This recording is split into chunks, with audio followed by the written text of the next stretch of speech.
The chamber is open and full of whispers.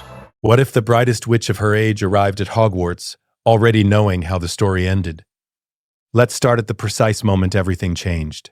September 1st, 1991. The mental fracture Hermione Granger's consciousness snapped into focus somewhere between platform 9 and 3/4 and the first bend in the Hogwarts Express route north.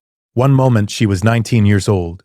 She was standing in the wreckage of the Great Hall with Fred Weasley's body cooling on the floor beside her, with Remus Lupin and Nymphadora Tonks laid side by side like they were simply sleeping.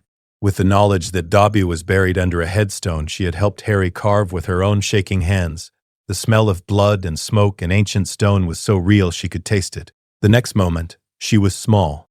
Her teeth were too big. Her hair was enormous, a cloud of brown curls that pressed against the back of a train seat. Her hands, which had gripped a wand through 7 years of war, were the hands of a child who had never cast a spell. The wand itself, 10 3/4 inches, vinewood, dragon heartstring, unyielding, sat across her knees and felt completely wrong. Familiar in the way a photograph of someone you loved felt familiar. Close but not quite right. The train compartment around her was empty. She was alone, which was the first mercy of the day. Hermione sat completely still for approximately 45 seconds. This was not shock. This was assessment. She was on the Hogwarts Express. It was September 1st, 1991. She was 11 years old. Her body was 11 years old. She could feel the difference immediately. The way her magical core sat shallow and undeveloped compared to the deep resonant channels she'd spent 7 years forging. She knew the theory behind the Protean charm, non-verbal casting, apparition, advanced legilimency defenses, and fiend fire. Her body could not execute most of them. An 11-year-old's magical core lacked the developed channels for Newt-level spell work. Attempting advanced combat magic would risk magical exhaustion or backfire. She was not, in any conventional sense, a weapon yet. But she was something more dangerous than a weapon. She was informed. Hermione reached up and pressed 2 fingers to her temple. Clinical-grade trauma lived in her nervous system. Bellatrix Lestrange's Cruciatus curse, carved into muscle memory, the phantom weight of the Horcrux locket that had hung around her neck for months, the sensation of weeks of starvation in a frozen forest, the sound of Ron screaming her name from the Malfoy Manor cellar. Her body would flood with cortisol it couldn't process. Her hands would shake, and she wouldn't be able to explain why to anyone.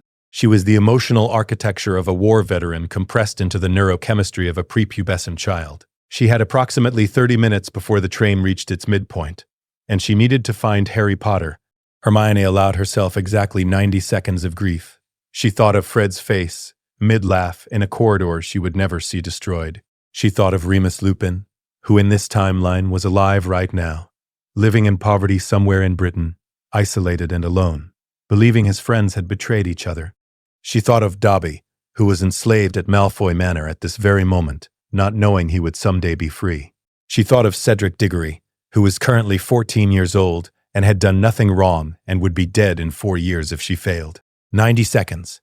Then she stopped, because Hermione Granger was, above all else, a strategist, and grief, however deserved, was not strategic.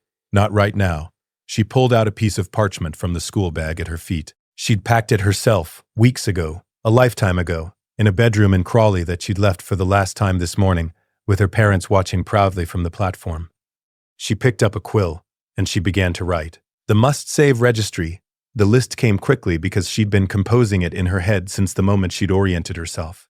Every name was a person she had watched die. Every name was a reason she was sitting on this train instead of in a destroyed Great Hall. Sirius Black, currently rotting in Azkaban for a crime he didn't commit, imprisoned without trial by Barty Crouch Sr., because Peter Pettigrew framed him perfectly. He had been there for 10 years already and would remain there for 2 more in the original timeline, emerging gaunt and haunted and half-mad from Dementor exposure, before dying at Bellatrix's hand in June 1996. Savable? Pettigrew was on this train right now. The path to Sirius's freedom ran directly through a sleeping rat in a boy's jacket pocket. Remus Lupin, 31 years old, living alone somewhere in Britain, because the wizarding world considered werewolves subhuman and wouldn't employ him. Believed his best friend Sirius was a murderer and traitor. Would die on May 2nd, 1998, in the Battle of Hogwarts alongside his wife Nymphadora. leaving their infant son Teddy an orphan. Savable, contingent on Sirius's freedom and the prevention of the war entirely.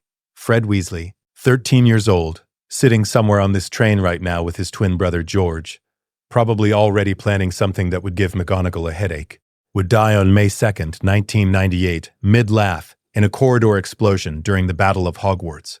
The image of George sitting beside his body was one of the memories Hermione had decided she would never fully recover from. Savable if the war never happened. Dobby, enslaved at Malfoy Manor, would die in March 1998 with Bellatrix Lestrange's silver knife in his chest, on a beach in Devon, saying Harry's name. Savable, though the mechanism was complicated. Dobby's freedom was tied to Lucius Malfoy's diary scheme, which Hermione intended to intercept entirely. Cedric Diggory, 14 years old, a Hufflepuff prefect who had done absolutely nothing wrong and would be murdered on June 24, 1995, because Voldemort said kill the spare as casually as ordering dinner. Savable if Voldemort never returned to a body. She paused here, because the list could keep going. Colin Creevey, Lavender Brown, 50 people in the Battle of Hogwarts alone. Every single person who had died in both Wizarding Wars was alive right now, in 1991. Alive and unaware and completely unprepared for what was coming. If Voldemort never returned to a body, none of them had to die. The entire war could be prevented. That was the mission, not just saving individual names on a list, dismantling the entire architecture of Voldemort's immortality before he ever had the chance to use it. Hermione folded the parchment and tucked it into her bag. Then she stood up, straightened her robes, and went to find Harry Potter. The rat in the pocket. The train corridor was crowded with first years dragging trunks and peering through compartment windows. Hermione moved through them with the focused efficiency of someone who had navigated war zones and knew exactly where she was going. She found Harry's compartment 2/3 of the way down the train. The door was slightly ajar. Through the gap she could see a thin boy with messy black hair and glasses that were slightly too large for his face, sitting across from a red-haired boy with freckles. A rat sat on the red-haired boy's knee, apparently asleep. The rat. Hermione stopped in the corridor and made herself breathe. Peter Pettigrew was 3 feet away from her. The man who had betrayed James and Lily Potter to Voldemort. The man who had murdered 12 muggles with a single curse. Cut off his own finger and transformed into a rat to frame Sirius Black for everything. The man who would cut off his own hand in a graveyard in 1995 to resurrect the darkest wizard of the century. He was sleeping in Ron Weasley's pocket. She could not grab the rat now. She was 11 years old, with an undeveloped magical core. The Animagus reversal spell, the blue-white flash that Lupin and Sirius had used in the Shrieking Shack in 3rd year, was Newt-level untransfiguration. Her body could not cast it. Even if she somehow managed it, she had no proof, no credibility, and no adult ally who would believe a first-year Muggle-born who grabbed another student's pet and tried to force it to transform. She had to be strategic. Hermione composed her expression into something that was not the battle-hardened assessment of a 19-year-old war veteran, slid open the compartment door, and sat down. "Hello?" she said. "Do you mind? Everywhere else seems to be full." Harry looked up. His eyes were green, startlingly green, Lily's eyes in James's face, and in them Hermione saw something she recognized immediately. He was a child who had never had a friend. Every interaction he'd ever had outside of Hogwarts had been either neglect or cruelty, and he had the careful stillness of someone who didn't quite believe kindness was real yet. She knew him, loved him, actually in the way you loved people you'd fought beside and nearly died for. But he didn't know her yet, and she couldn't let any of that show. "Of course," Harry said. "I'm Harry Potter. I'm Hermione Granger," she said, and watched Ron's eyes go wide at Harry's name. She didn't look at the rat. She deliberately didn't look at the rat. "Is that a real owl? He's beautiful." Harry's face transformed when he looked at Hedwig's cage. "Yeah, I just got her. She's called Hedwig." "That's from the history of magic," Hermione said, and then stopped herself. In the original timeline, she would have launched into a recitation of everything she'd read about Hogwarts, demonstrating her knowledge like a shield against the fear of not belonging. She wasn't going to do that. She knew where that led. She knew Ron's future opinion of her, knew that she'd spent the entire first half of 1st year being quietly lonely while trying too hard. Instead, she said, "That's a really good name. Did you choose it yourself?" Harry blinked, clearly expecting something different. "Yeah. I'm Ron Weasley. the red-haired boy said, less suspicious of her than he was of most Slytherins he'd been warned about, mostly because she'd just complimented his friend's owl-naming abilities. Nice to meet you, Hermione said. She looked at the rat on his knee. How old is he? Ron shrugged. Scabbers? He was Percy's before he got an owl. He's been in the family for ages, actually. How old would you say? I don't know. 12 years, maybe. My mum would know. 12 years, Hermione repeated, keeping her voice entirely casual. That's impressive. Common garden rats usually only live about 3 years. Even magical ones don't typically make it past 10. Ron looked at Scabbers with new eyes. I never thought about it. I read about it somewhere, Hermione said, in a book on magical creatures. She reached into her bag and pulled out the chocolate frogs she'd bought on the platform. Do you want one? I bought too many. The conversation shifted to chocolate frogs and famous wizard cards, and Hermione let it. She'd planted the seed about Scabbers' impossible age. That was enough for now. She had months before she needed to act on Pettigrew, and she needed to plant many more seeds before she moved. She needed to become Harry's first real friend.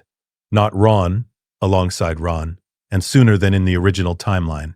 She needed to do it genuinely, because she did genuinely care about him, but she also needed the proximity. She needed to be close enough to Harry to protect him, to manage what was coming, to be the person he turned to when things went wrong. Are you nervous? Harry asked her, and she realized he'd been watching her face. A little, she said, which was so vast an understatement that she almost laughed. Are you? A bit, he admitted. Then, like someone testing whether the ground would hold, I didn't know anything about magic until a month ago. I'm probably going to be rubbish at everything. I doubt that, Hermione said. And she meant it. She'd watched Harry Potter cast a Patronus at 13, survive a killing curse twice, and face Voldemort 6 separate times. I think you'll be fine. Harry looked at her with the careful hope of a child who didn't quite believe good things were real. You think so? Yes, Hermione said simply. The deepest problem, as the train moved north and the landscape shifted from city to countryside. Hermione watched Harry and Ron argue about Quidditch teams, with the easy friendship of people who'd known each other for 30 minutes, and she let herself think about the problem she couldn't solve yet. The scar. Harry Potter carried a fragment of Voldemort's soul in the lightning bolt scar on his forehead. This was the Horcrux that had never been named as a Horcrux in canon until the very end, the one Dumbledore had known about and kept secret for years, the one that had made Harry a walking piece of Voldemort's immortality. In the original timeline, the scar Horcrux was destroyed by a precise confluence of circumstances that would be impossible to replicate in this timeline. Voldemort had cast the killing curse at Harry in the Forbidden Forest. Harry had survived because Voldemort had rebuilt his body, using Harry's blood in the Priori Incantatem ritual. And that blood tether, Lily's ancient protection living inside Voldemort's own veins, had meant that Harry couldn't die while Voldemort lived. The soul fragment had been destroyed. Harry had returned from the liminal space between death and life. The scar had faded. 3 conditions had aligned simultaneously: the blood tether from the 1995 resurrection ritual, Harry's willing walk to his death invoking ancient sacrificial magic, and the Elder Wand's refusal to kill its true master. Remove any one of those conditions, and Harry died.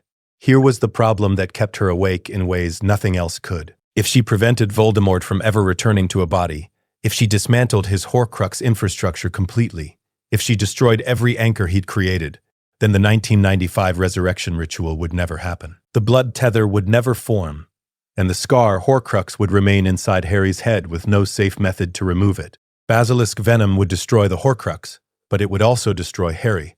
Fiendfire would incinerate everything. The sword of Gryffindor required driving it through the container beyond magical repair, and for a living host, that meant death. Every destruction method she knew of worked on objects. Harry was not an object. She had 5 years to solve this problem before the Triwizard Tournament. Realistically, she had less. Every year she delayed was a year during which something could go wrong. The only people she could potentially consult were Dumbledore, who in 1991 had not yet confirmed Horcruxes existed, but whose intellectual resources were unmatched, Madame Pomfrey, who had extensive healing magic but no dark arts expertise, and Professor Flitwick, a former dueling champion whose half-goblin heritage gave him unique magical perspectives, and who was the most technically skilled charms practitioner on staff. She could not approach Snape yet. She knew his true loyalty, had watched him die in the Shrieking Shack, had read his memories, knew that every action of his adult life had been an act of love for Lily Potter. But Snape was a legilimens of extraordinary skill. He would strip her secrets bare at first glance, and his first instinct would be to take the information directly to Dumbledore on his own terms, cutting her out of the equation entirely. The solution she needed didn't exist yet. She would have to help build it.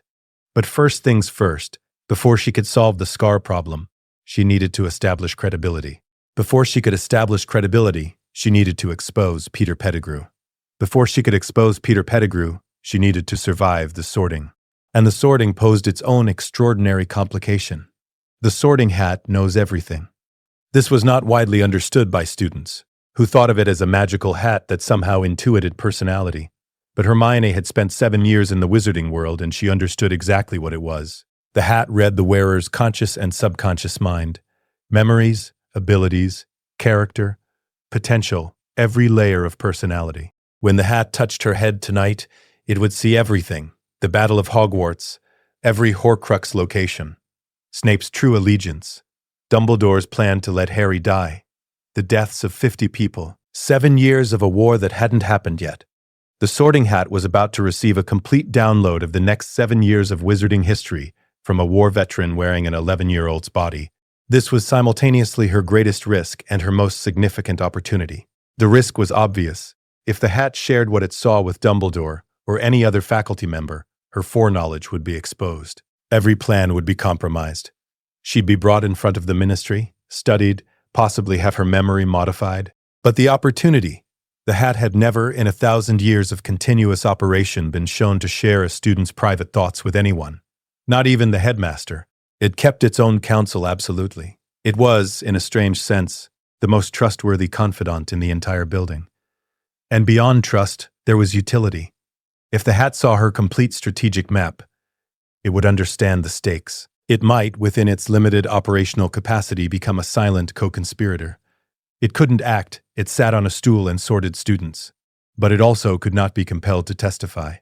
Her secrets would be safer inside a 1,000-year-old sentient artifact than in any human mind. The question was house selection, and it was not a sentimental question. She could make a case for every house. She had the courage of Gryffindor. She'd walked into a war. She had the intellect of Ravenclaw. Her mind was her primary weapon. She had the cunning of Slytherin. She was executing a covert operation to rewrite history. She had the loyalty of Hufflepuff. She had come back through time for the people she loved. The strategic case for Gryffindor was overwhelming, and she had made it in her head a dozen times already. She needed to be in Harry's common room. She needed physical proximity to Scabbers, who lived in the Gryffindor boys' dormitory. She needed the established trust of Minerva McGonagall, who would become her head of house, and who was the specific adult she had identified as the key to the Pettigrew operation. She needed the social credibility that came from being Harry Potter's housemate, rather than some girl from another table who happened to be friendly. Ravenclaw would place her near the room of requirement and the diadem Horcrux on the 7th floor, but she could access the 7th floor from any house. Slytherin would give her intelligence on Death Eater children, but would destroy her ability to befriend Harry openly and would position her in direct opposition to everything she was trying to protect. Hufflepuff was not strategically useful in the ways she needed. Gryffindor was not sentiment. It was strategy. The train began to slow as the Scottish Highlands darkened outside the windows. Arrival? Hogsmeade Station in the dark was exactly as she remembered it, except that she was seeing it from the wrong height. She'd grown 3 inches between first year and 5th, and looking up at the familiar mountains and the first glimpse of Hogwarts across the lake was disorienting in a specific way she hadn't anticipated. Small body, enormous memories.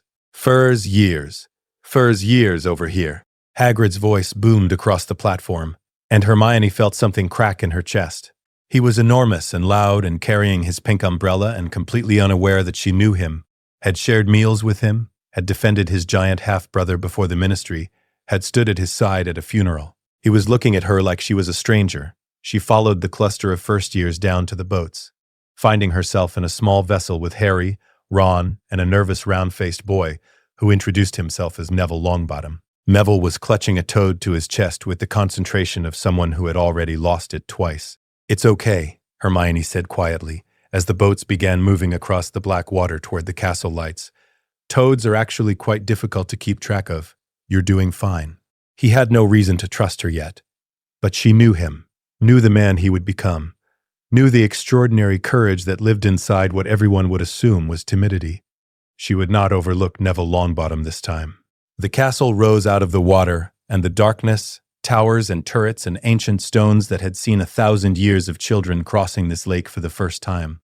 Hermione had crossed it 6 times in the original timeline, forward once, and then the return journeys at the end of each year. She had never stopped finding it beautiful. She let herself feel it, just for a moment, the beauty of something she'd thought she'd never see again. Then the boats grounded on the far shore, and she was moving again. McGonagall in the antechamber. Professor McGonagall met them in the entrance hall, exactly as in the original timeline, stern-faced and precise in her emerald robes, explaining the sorting ceremony in terms that sent half the first years into nervous spirals. Hermione watched her carefully. Minerva McGonagall was, in her estimation, one of the genuinely great witches of the age, competent, principled, occasionally inflexible, and possessed of a bone-deep commitment to her students that she would rather die than admit to publicly. She had dueled Umbridge with cold fury. She had stood at the gates of Hogwarts during the battle and said, "I've always wanted to use that spell." She had cried silently at Harry's supposed death, and then kept fighting. Hermione was going to use her. She hated the word, but it was accurate. She was going to direct this woman's intelligence and authority toward an outcome McGonagall herself would have chosen if she'd known what Hermione knew. That didn't make it not manipulation. It made it necessary manipulation, which was a distinction Hermione had made her peace with somewhere around age 15. The antechamber was full of nervous first-years.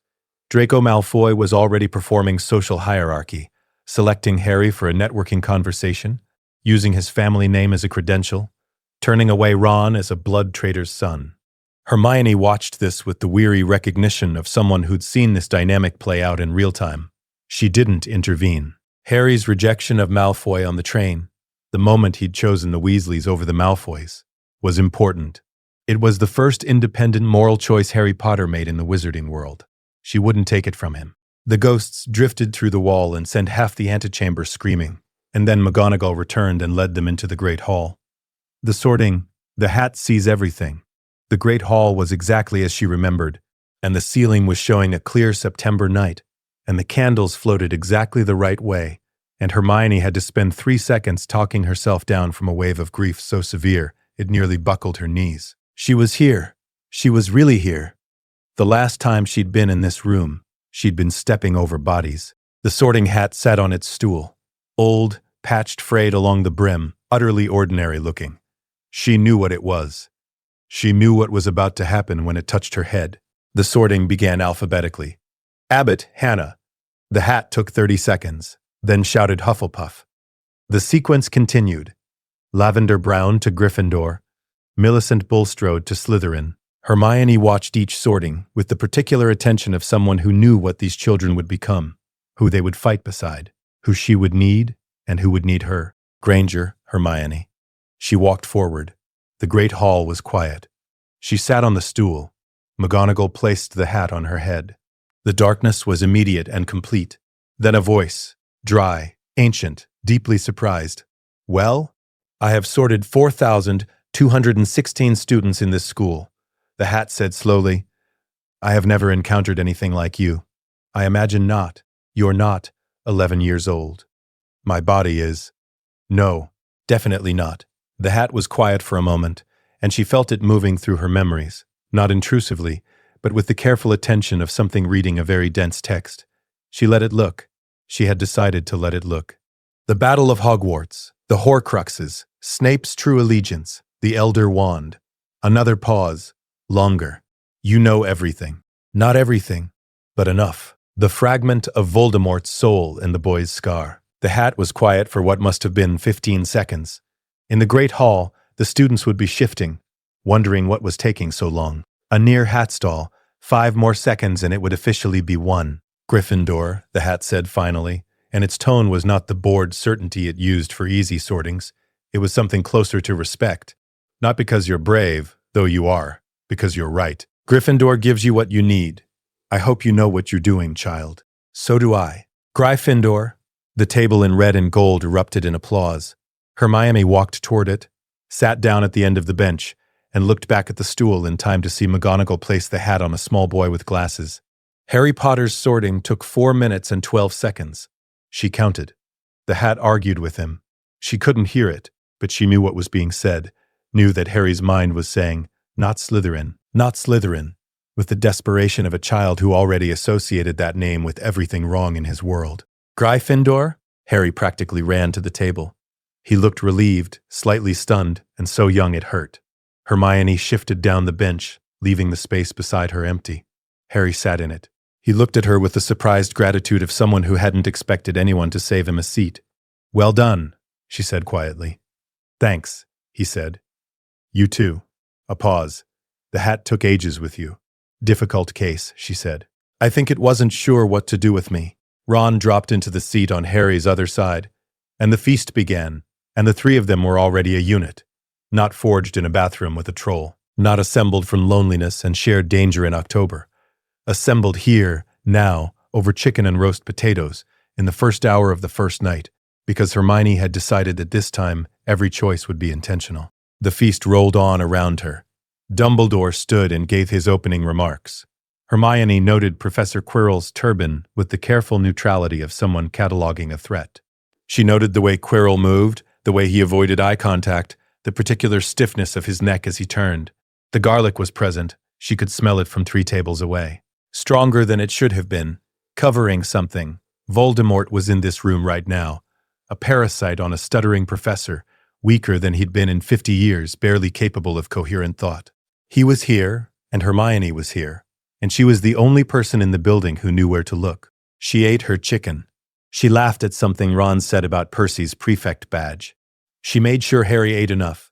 She knew the Dursleys' deprivation patterns, knew that he was calibrated for scarcity, and that the abundance of the feast would overwhelm him before he'd eaten what he needed.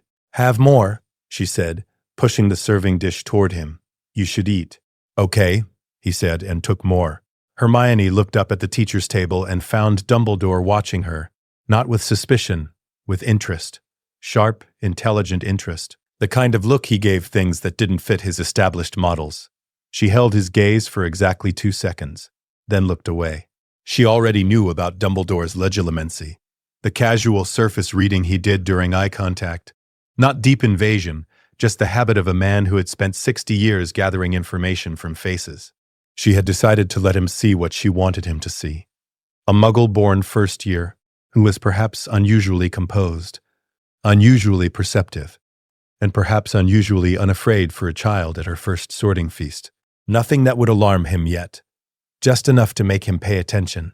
She would need his attention very soon.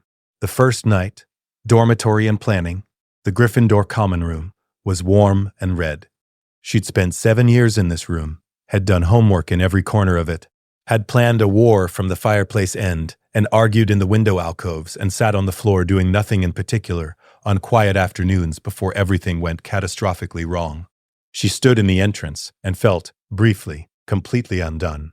Then, Lavender Brown walked into the back of her and apologized, and Hermione pulled herself together and went upstairs. The girls' dormitory had 5 beds, 5 trunks, and 4 other first-year girls who were primarily concerned with the quality of their bedding and whether Hogwarts had better food than expected. Parvati Patil wanted to talk about divination. Lavender Brown wanted to talk about boys. Hermione responded in monosyllables and unpacked her trunk with the efficiency of someone who had made camp in frozen fields and knew how to organize limited space. When the others were asleep, she lay in the darkness with her eyes open, running her plan. The Pettigrew operation was the most urgent priority. Peter Pettigrew, sleeping as a rat in the boys' dormitory 1 floor below, was simultaneously the greatest immediate threat and the greatest immediate opportunity. Exposing him freed Sirius. Freeing Sirius gave Harry a guardian, and gave Hermione an adult ally who had every reason to help her, and the credibility she would build by identifying Pettigrew, an 11-year-old who'd figured out what the entire ministry had missed for a decade, would make everything that came after possible. But she had to be methodical. She was 11 years old, with no credibility and no proof and no ability to cast the reversal spell herself. She needed an adult to cast it, an adult with the authority to act on what they found, and a paper trail of evidence that made her look like a brilliant detective rather than someone operating on foreknowledge she couldn't explain. The target was McGonagall. McGonagall was a registered animagus herself. She would understand the significance of an unregistered one. She had known the marauders. She had been present during Sirius's arrest. She had presumably spent a decade with a private suppressed doubt about whether it had all happened exactly as Barty Crouch had declared. Hermione was going to hand her the key to a door she'd been standing outside for 10 years. The approach needed to be careful. An 11-year-old approaching a professor with a theory about a disguised murderer in the school was either brilliant or insane, and the difference between those two categories came down entirely to how the evidence was presented. She needed to make the case from publicly available information. She needed to make it look like detective work, not prophecy. She would spend the first 2 months building the circumstantial evidence. She would ask McGonagall a precise, apparently innocent question about animagus detection. She would lay out the case, the impossible age of the rat, the missing toe, the 1981 newspaper records about Peter Pettigrew that were available in the Hogwarts library. She would give McGonagall permission to investigate something she should have investigated years ago. And then Dumbledore would get involved, and Pettigrew would confess under veritaserum, and Sirius would walk free before Christmas. It was a good plan. It was a solid plan. It had 17 separate ways it could go wrong, and she had contingencies for 11 of them. She turned onto her side, closed her eyes, and told herself to sleep. Her hands were shaking. She pressed them together and breathed slowly, the way she'd learned from Luna Lovegood of all people, during the weeks they'd spent in the Lovegood house after the battle. 4 counts in. Hold. 4 counts out. She was here. She was alive. Nobody was dead yet. She had a chance. That was more than she'd had this morning. October 1991. Building the case. The first weeks of Hogwarts term were, in the original timeline, a period of social disaster for Hermione Granger. She had been bossy and lonely and desperate in ways she hadn't recognized until years later, raising her hand constantly to fill a silence that was really just the sound of not belonging. She had spent October largely friendless. Ron had called her an insufferable know-it-all, and the Halloween troll incident had forced a friendship that should have developed naturally over months. This time was different. She didn't raise her hand in every class. She let other students answer first, assessed their knowledge level, and spoke when she had something specific to contribute rather than performing competence as a defense mechanism. She sat beside Harry in classes they shared and asked him genuine questions about what he thought rather than telling him what to think. She laughed at Ron's jokes when they were actually funny, which was more often than she'd given him credit for in the original timeline. The social architecture of their friendship assembled itself faster and more solidly than it had before. By the second week of October, Harry and Ron were saving her a seat at meals without discussing it. By the third week, they were doing homework together in the common room as a matter of course. The troll incident hadn't happened. Quirrell had no reason to release one yet, but it hadn't needed to. They were already a unit. This was the foundation. Everything else required this foundation. But while the surface of her days was homework and classes and meals, the real work was happening in the Hogwarts library on Thursday afternoons. Hermione had identified the specific sources she needed, with the precision of someone who'd spent 7 years developing research skills in conditions ranging from comfortable to catastrophic. The Hogwarts Library's Daily Prophet archive extended back decades. The relevant records from 1981 were there. She'd verified this by asking Madame Pince a casual question about archive availability during her second visit to the library, framing it as a general interest in wizarding historical newspapers. She found the articles about Peter Pettigrew's death in the third week of October. They were exactly where she'd known they would be. 3 separate pieces, covering the initial incident, the Ministry's official conclusion, and Sirius Black's subsequent capture. She read them with the detached professionalism of a researcher, rather than the grief of someone who knew every person named in them. And she made careful notes on a separate piece of parchment. The facts presented without context were these. Peter Pettigrew had been killed by Sirius Black on November 1st, 1981, in a London Street confrontation. The only remains recovered were a single finger. 12 Muggle bystanders had also died, killed by an explosion attributed to Sirius. Sirius Black had been apprehended at the scene, laughing, and had been taken directly to Azkaban without trial. Those were the publicly available facts. What Hermione also noted, from a smaller article in the same archive, was the Ministry's official classification of Peter Pettigrew as an unregistered anything. He hadn't been. The Ministry had no record of Pettigrew being an animagus, because he'd never registered, and because no one had ever thought to ask. 1 finger recovered. 3-year maximum lifespan for common rats. 12 years of impossible survival in a family that had never questioned it. The case built itself from public record. She just needed to present it to the right person. Approaching McGonagall? The perfect question. Professor McGonagall held office hours on Wednesday evenings from 6 to 7:30. In the original timeline, Hermione had never used them in first year. She hadn't needed to, and the dynamic between them had been cordial but formal, until much later. She knocked on McGonagall's office door on the last Wednesday of October, at exactly 6:15.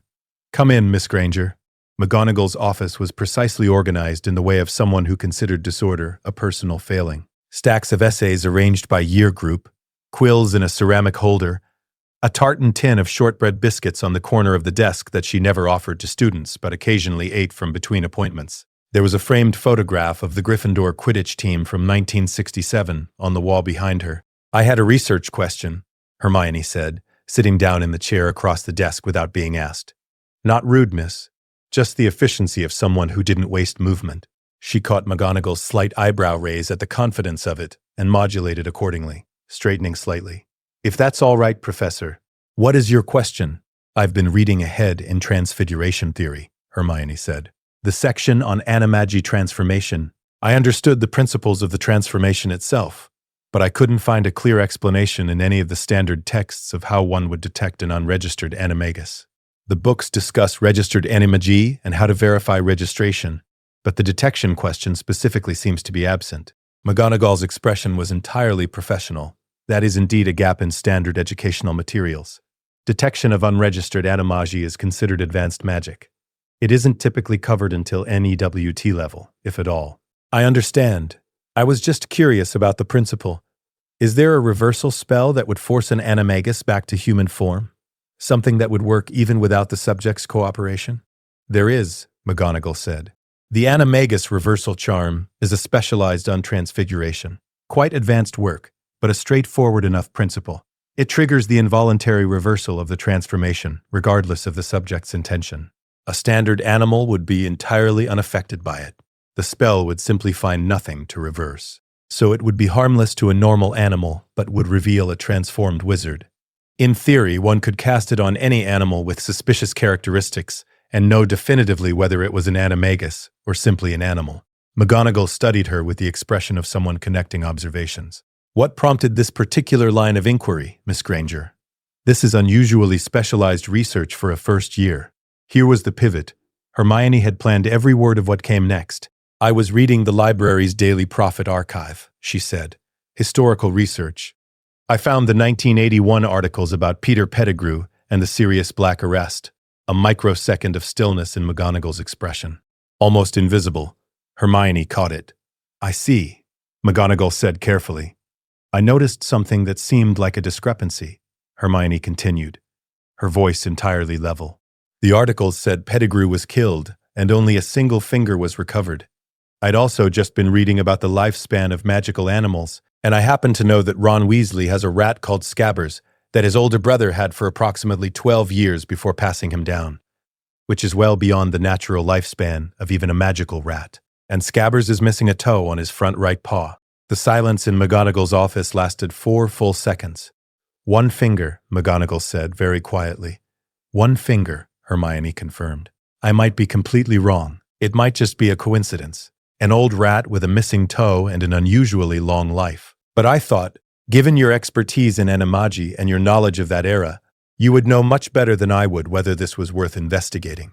It's your area of magic. You would be able to evaluate it much more accurately than I could." She'd framed it perfectly. She wasn't accusing anyone. She wasn't claiming foreknowledge. She was an unusually perceptive 11-year-old, presenting a pattern she'd noticed through legitimate archival research and bringing it to the relevant expert, deferring to that expert's judgment. She was giving McGonagall permission to investigate something McGonagall had the power to resolve. McGonagall's hands were flat on her desk. "How long have you had this theory, Miss Granger?" "I started finding the pieces last week," Hermione said. "I kept waiting for there to be an obvious flaw in the reasoning. I couldn't find one. That's why I came to you." "You did the right thing," McGonagall said. Her voice had shifted from professional to something quieter and more deliberate.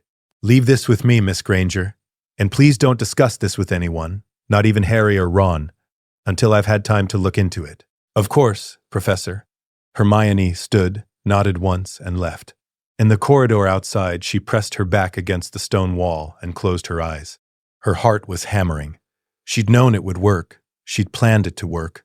But the knowing and the doing were different things, and her body hadn't been informed about the certainty of her plan. Her hands were shaking. She pressed them together. 4 counts in. Hold. 4 counts out. The mechanism was in motion. The headmaster is informed. McGonagall went to Dumbledore that same evening. Hermione knew this, not from observation but from inference. McGonagall was not a woman who sat on actionable information overnight, and the question of Sirius Black's guilt was not a small one. She had been McGonagall's student. She had been present at the original arrest. Whatever private doubts Dumbledore himself had harbored about the verdict, McGonagall had presumably suppressed hers under the weight of institutional conclusion. Hermione was being given something more powerful than evidence. She was giving these 2 people permission to trust the doubt they had never voiced. She spent the next 3 days behaving with complete normalcy. Classes, homework, meals, a game of exploding snap with Ron that she lost deliberately because winning every game was its own kind of problem. She helped Harry with his transfiguration essay, and did not write it for him, though the temptation was considerable. On the 3rd day, McGonagall requested her presence during morning break. "I spoke with the headmaster," McGonagall said when Hermione sat down. "He has arranged for a formal examination of the Weasley family's rat. It will be conducted tomorrow morning, during the time when the boys are in class, to avoid disruption. Professor Dumbledore would like to speak with you this afternoon. I should tell you, Miss Granger, that what you've brought to us, if you're right, is not a small matter." "I understand," Hermione said. "Do you think I'm right, Professor?" McGonagall looked at her for a long moment. "I think," she said carefully, "that you have asked exactly the questions I should have asked 10 years ago." Dumbledore's office. The first meeting, Dumbledore's office was exactly as she remembered. The whirring silver instruments, the portraits of previous headmasters sleeping or pretending to sleep along the walls, Fawkes the Phoenix on his perch, the sorting hat on its shelf, the pensive on the cabinet. She had been in this office perhaps a dozen times in the original timeline. It had always made her feel slightly off balance, which she had eventually understood was deliberate. Dumbledore arranged his environment to give himself observational advantage over visitors. Everything slightly overwhelming, the curiosities drawing the eye while he watched the face. She looked at the instruments and the portraits with genuine interest, keeping her expression open and curious and appropriately awed. 11 years old in a headmaster's office for the first time. She played the role honestly because it was partially true. She had never been in this office at 11, and even with 7 years of future knowledge behind her eyes, there was something about the quality of the afternoon light through the tower windows that was genuinely beautiful. "Please, sit down, Hermione," Dumbledore said. He was watching her with those sharp blue eyes, and she felt the feather-light brush of surface legilimency and let it find exactly what she wanted it to find. A clever girl who'd done library research, who was nervous but composed, who was genuinely uncertain about whether her theory was correct. "Thank you for seeing me, Professor," she said. "Thank you for bringing this to Professor McGonagall's attention," he said. "I understand you found the connection through the Daily Prophet archives, and the age of the rat was so far outside normal parameters that I couldn't explain it any other way." She paused. "Was I wrong to come forward?" "If I was wrong, you were not wrong to come forward," Dumbledore said. "On the contrary, you noticed something that, I confess, I should have noticed myself." He said this without apparent embarrassment, but she saw the quality of stillness in him that indicated genuine discomfort being managed. "The examination will take place tomorrow morning. I wanted to speak with you before then, to evaluate whether I'm trustworthy," Hermione said. Dumbledore's eyes sharpened almost imperceptibly. "To understand how a first-year student came to be researching the deaths of wizards from a decade before she was born. I'm interested in history," Hermione said, "and I read the Hogwarts library archives systematically. I noticed the discrepancy because I happened to have been reading about animagi transformation for extra credit on the same day I read the 1981 articles." She met his eyes directly. It was luck and pattern recognition. He was reading her surface thoughts during this eye contact. She let him read composure, genuine intelligence, and the specific anxiety of an 11-year-old who wasn't sure whether she'd done something impressive or something troubling. "Nothing more. Pattern recognition," Dumbledore repeated, with an expression that suggested he was filing information away at speed. "A valuable skill, and one, I suspect, that will continue to serve you well at Hogwarts." A pause and then, "I want you to know, Hermione, that whatever we find tomorrow, the matter will be handled appropriately. You have done the right thing in bringing this forward, and I won't forget it." She understood the message underneath the words. He was telling her she had made an ally, that the information she'd provided would not be discarded. "Thank you, Professor," she said. The reveal Peter Pettigrew exposed Hermione was in charms class when the examination happened. She sat through Flitwick's lesson on the levitation charm, with her wand moving precisely, her feather rising on the second attempt, and her attention fixed somewhere else entirely. She knew what was happening, one floor below. She'd seen it happen in the Shrieking Shack 2 years later in the original timeline. The blue-white flash of the reversal spell, the grotesque moment of transformation. Pettigrew's rat-like face blinking in torchlight, small and balding and cornered. Ron's reaction was what she couldn't see and had to imagine. She would need to be careful with Ron. He'd had scabbers for 3 years and didn't know what the rat was, had no reason to associate his pet with any of this. The loss of the rat was nothing. The knowledge that he'd been sleeping in the same bed as the man who'd betrayed Harry's parents was something else.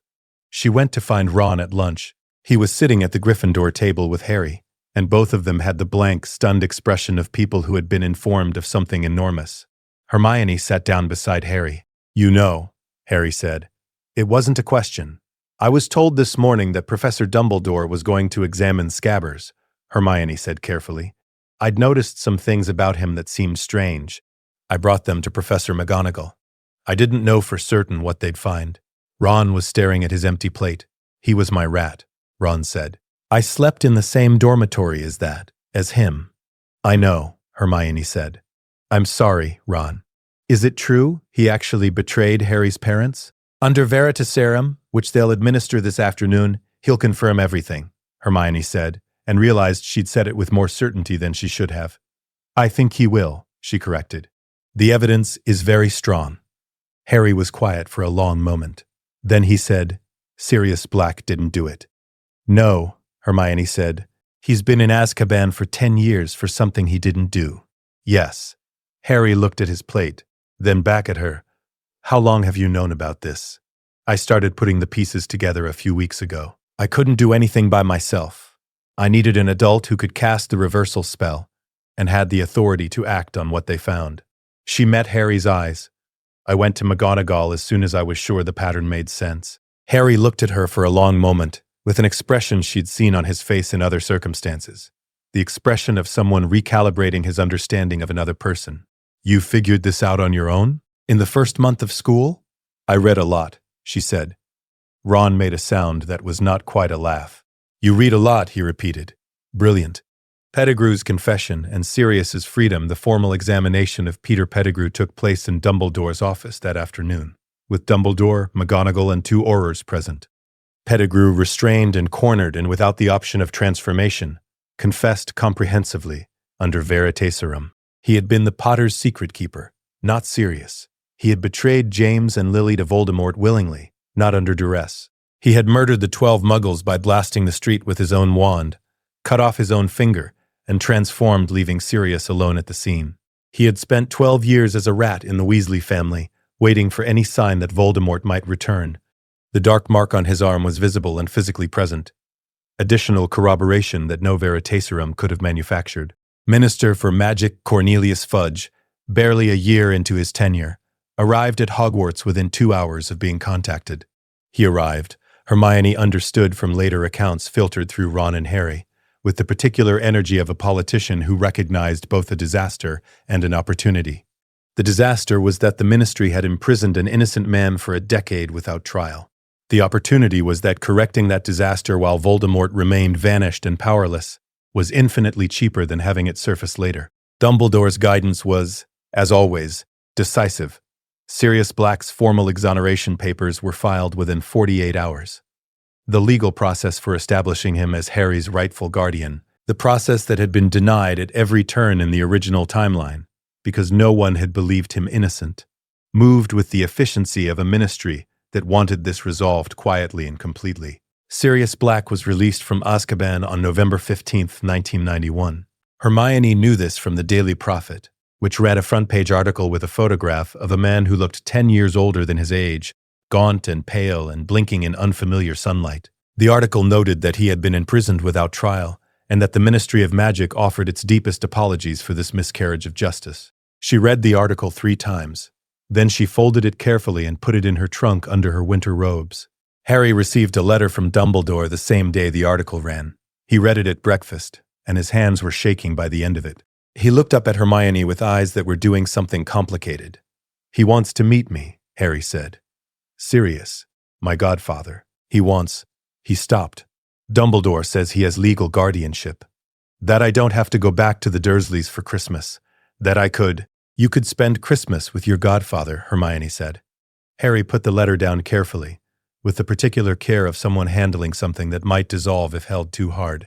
"This happened because of you," he said. "It happened because of a 12-year-old rat with a missing toe," Hermione said. "I just noticed."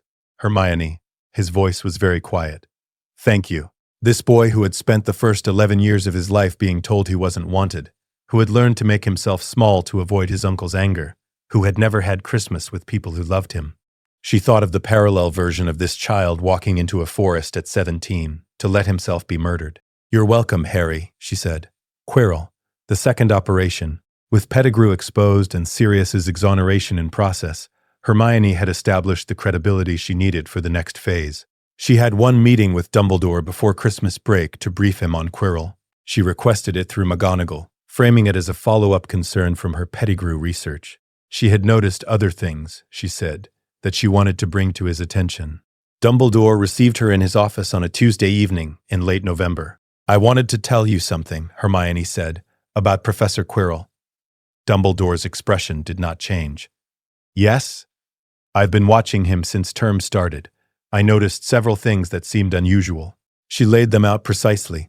The garlic smell that was disproportionate to any natural use, stronger on days when the defense classroom was particularly warm, the specific stiffness of his neck, which was not the stiffness of injury, but the stiffness of someone maintaining a fixed orientation of a particular area, the pattern of his absences from the staff table, which she had tracked and which clustered around specific phases of the calendar, and his habit of lurking near the third-floor corridor. "These are careful observations, Miss Granger," Dumbledore said. "I also looked into his record," Hermione said. "He spent the year before this one in Albania. There are accounts in the library archives of strange disappearances and animal deaths in Albanian forests in the last few years, patterns that align with the parasitic presence feeding on local wildlife." She paused. "I don't know what's behind his turban, but I think whatever happened to him in Albania is still with him, and I think it's interested in what's hidden on the third floor." The silence in the office lasted 7 seconds, long enough that Fawkes shuffled on his perch. "What is behind his turban?" Dumbledore asked very quietly. "I don't know," Hermione said, which was a lie so precise it was essentially true. She was 11 years old and had found this through library research, not through future knowledge, and she couldn't claim to know the specific form of what was there. "But I think it's something dark, something that came back from Albania with him." Dumbledore looked at her for a very long time. She held his gaze steadily and let him see what she wanted him to see. A brilliant, methodical first year who had a demonstrated track record of noticing what others missed, presenting a carefully evidenced concern to the appropriate authority. "You are not what I expected, Hermione Granger," Dumbledore said finally. "I read a lot," she said. Ron had laughed the first time she'd used that line. Dumbledore almost smiled. "I will look into Professor Quirrell's situation personally," Dumbledore said. "I ask that you continue to say nothing of this to anyone, and that you keep yourself away from the third-floor corridor." "Of course, Professor." And Hermione. She was at the door. "You have done this school, and Harry Potter, and Sirius Black, an extraordinary service this term. I want you to know that." "Thank you, Professor," she said. "There's one more thing I'd like to discuss with you. When you've dealt with Professor Quirrell, something more complex." "More complex than Peter Pettigrew?" "Significantly more complex," she said, "but not urgent in the same way. It can wait until after Christmas." She left him with that. The strategic placement of that final statement was deliberate. She was giving Dumbledore time to deal with Quirrell, to process the implications of what he found, and to arrive at their next conversation with his mind already oriented toward dark magic of an extraordinary nature. She was priming the conversation she needed to have, and she was establishing the pattern that would govern their relationship. She brought him complete, evidenced intelligence, and he acted on it. Christmas. Quirrell neutralized. Dumbledore moved on Quirrell before the Christmas break. The specific mechanism was not publicly announced, but the outcome was visible. Professor Quirrell was absent from the last week of term for health reasons. He did not return after Christmas. The defense against the dark arts position was filled in January by a qualified substitute with a clean record. Hermione learned the details and fragments from reliable sources. An overheard conversation between McGonagall and Flitwick in the corridor outside the library, and one sentence from Dumbledore when she returned for the spring term. "The matter with Professor Quirrell has been resolved," he said. "The entity that was using him has been dispersed." Voldemort's spirit, barely coherent, had fled Quirrell's dying body and screamed back toward the Albanian forests it had come from.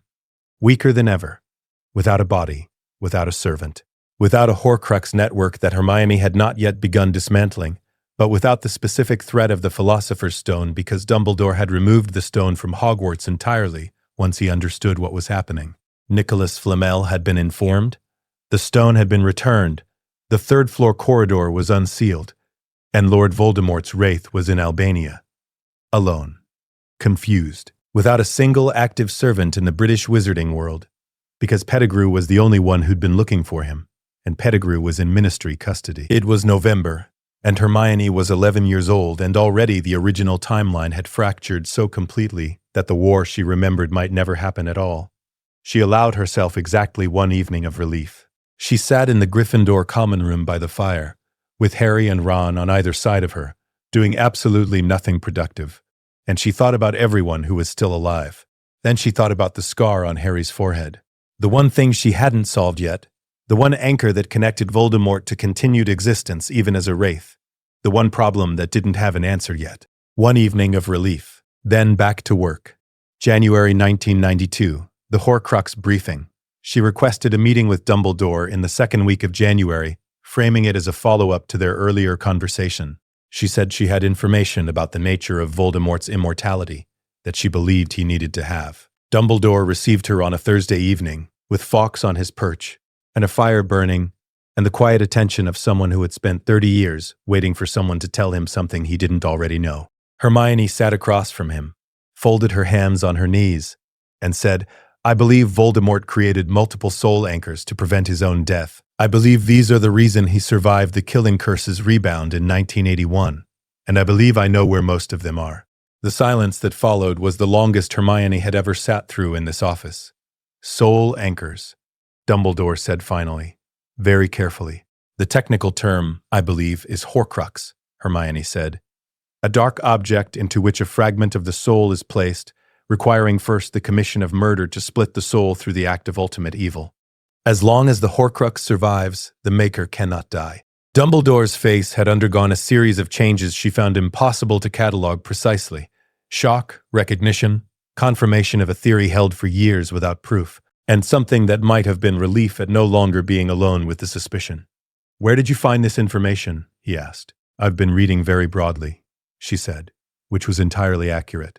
She had read everything about Horcruxes in the original timeline, had helped Harry build his understanding from first principles during the months of hunting. There are references in the library's restricted section that I accessed through Professor McGonagall's permission slip.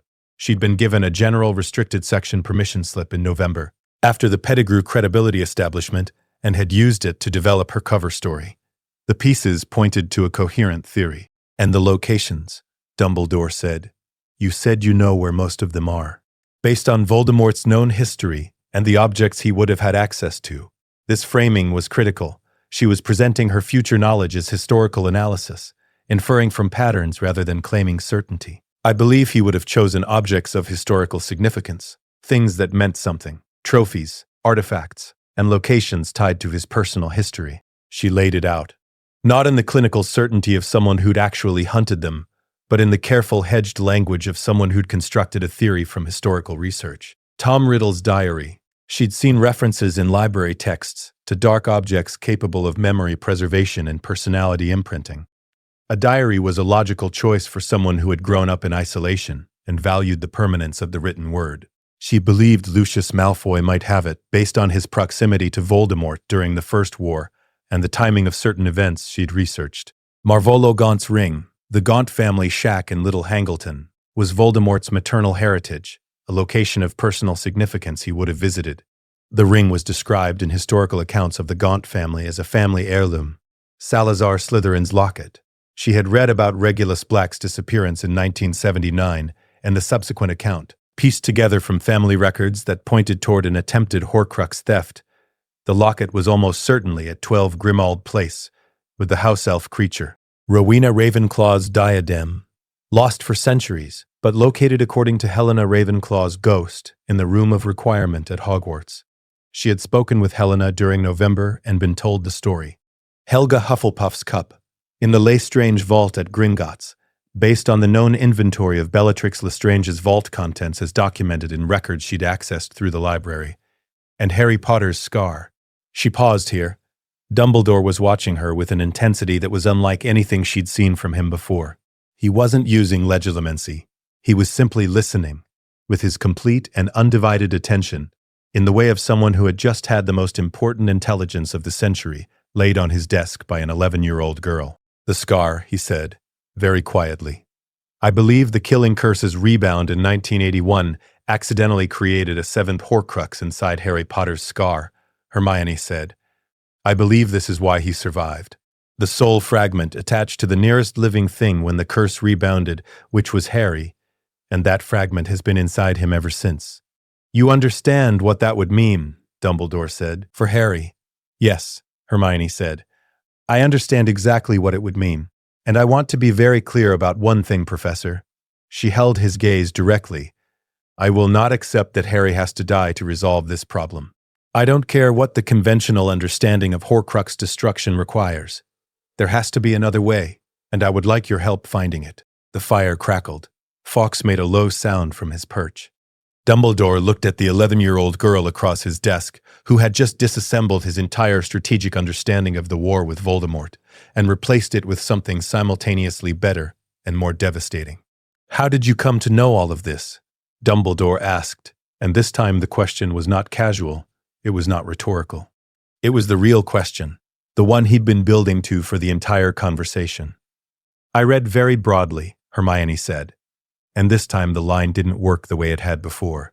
They both knew it. Miss Granger, Dumbledore said, I am going to ask you a question, and I want you to understand that I will not be alarmed by the honest answer.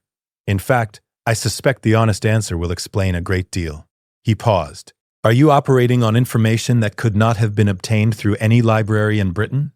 The fire crackled. Hermione held very still. This was the moment she had planned for and feared in equal measure. Dumbledore was too intelligent, too experienced, too perceptive. She had known since the sorting that he would reach this question eventually. She had hoped to delay it further, had hoped to establish more of the Horcrux operation before having to explain herself. But he was here.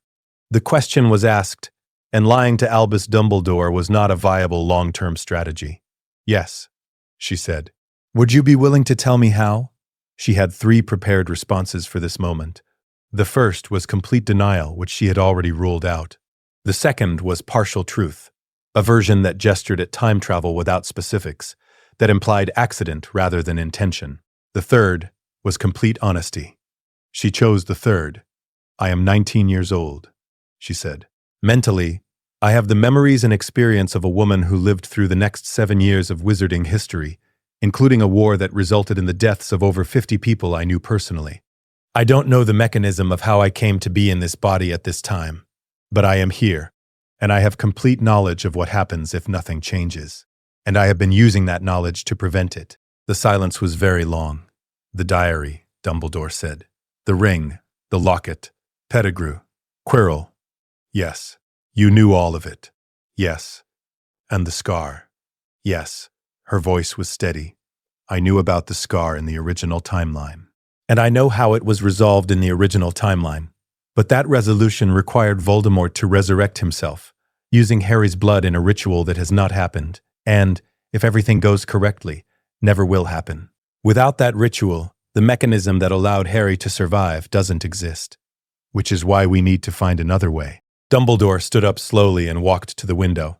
He stood there for almost a full minute, looking out at the dark grounds. When he turned back, his expression was the most unguarded she had ever seen it. "You have been carrying this alone since September," he said. "Yes, you are 11 years old. Mentally, I'm 19. And I've had 7 years to develop my tolerance for carrying difficult information alone." "That," Dumbledore said with something in his voice she hadn't expected, something like sorrow, "is not a skill anyone should need to develop." He came back to the desk and sat down. "I owe you an apology, Hermione, and I believe I owe you a great deal more than that." He folded his hands. "In the future, you remember, you said I was planning to let Harry die. You knew about the scar Horcrux," she said. "You planned to keep it secret from Harry until the appropriate moment. You orchestrated events so that Harry would choose to walk into death on his own without understanding whether he would survive. It was the most calculated act of manipulation I have ever seen from someone who genuinely loved the person they were manipulating." The silence was different this time, not shocked, confronted. "I am willing to believe," Dumbledore said slowly, "that in a different version of circumstances I made choices I would deeply regret. I have made such choices before." He met her eyes. "I will not make them with you watching." "Good," Hermione said. "Then let's find another way to save Harry. Together." February-June 1992. The beginning of the hunt. The partnership between Hermione Granger and Albus Dumbledore, forged in January 1992, was unlike any relationship that had existed in the wizarding world in living memory. Dumbledore provided institutional power, magical supremacy, and 6 decades of accumulated knowledge and political connections. Hermione provided perfect intelligence, a complete strategic map of Voldemort's Horcrux architecture, and an uncompromising moral framework that refused to accept the acceptable losses that Dumbledore had spent years learning to live with. The tension between these contributions was productive rather than destructive. She pushed him towards solutions he'd dismissed as impossible. He provided the magical resources and authority to attempt them. They began with the objects she'd identified, working through the accessible ones first. Slytherin's locket came first, because Sirius's freedom had made it straightforward.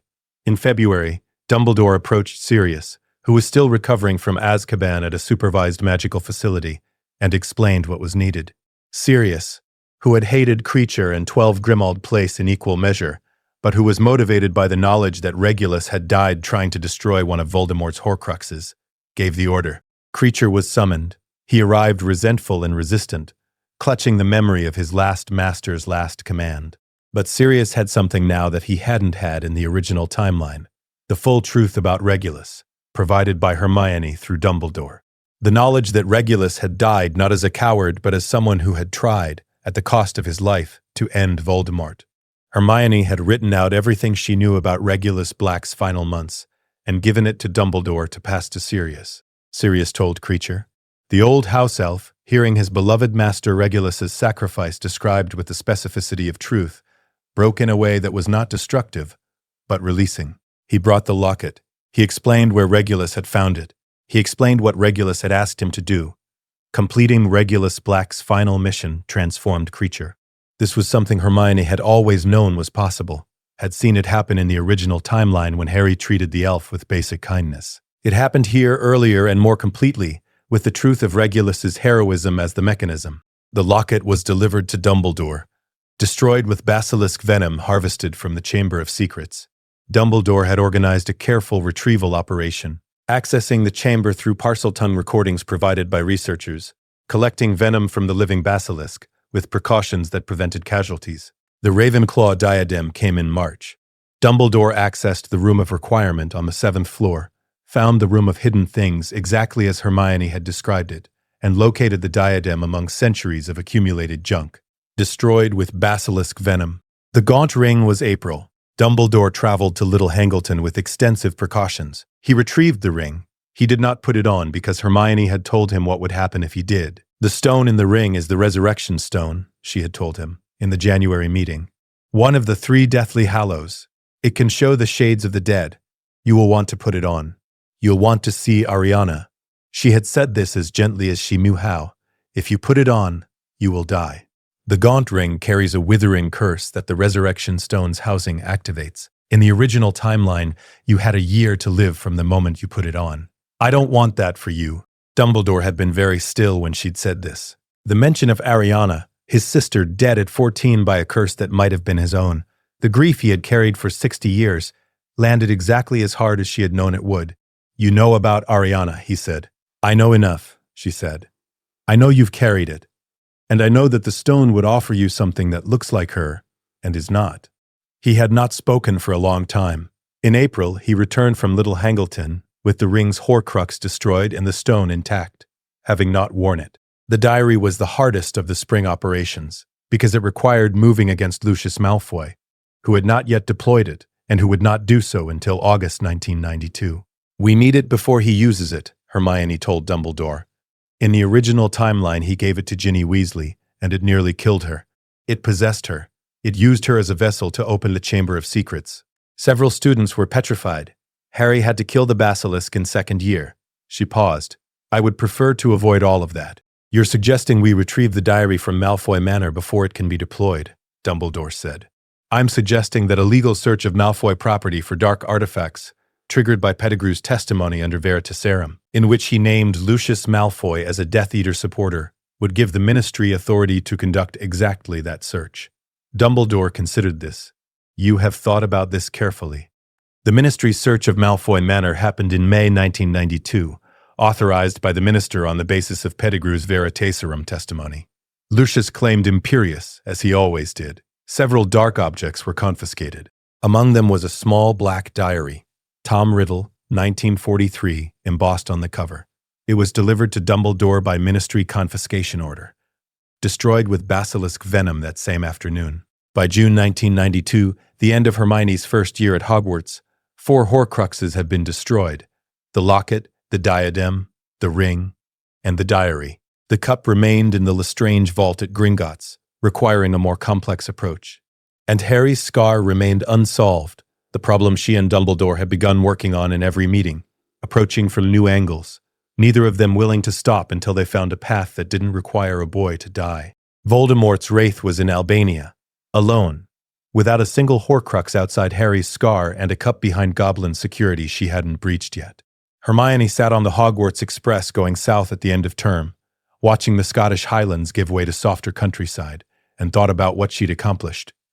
Pettigrew exposed, Sirius free, Quirrell neutralized, 4 Horcruxes destroyed, Dumbledore alive and fully informed, no ring on his hand, no countdown running, Harry spending his first Christmas with a godfather who loved him rather than in a cupboard under the stairs. She thought about Fred Weasley, who was somewhere on this train right now, laughing about something with his twin. She thought about Remus Lupin, who was no longer isolated. Sirius's freedom had brought Remus back into the orbit of people who loved him.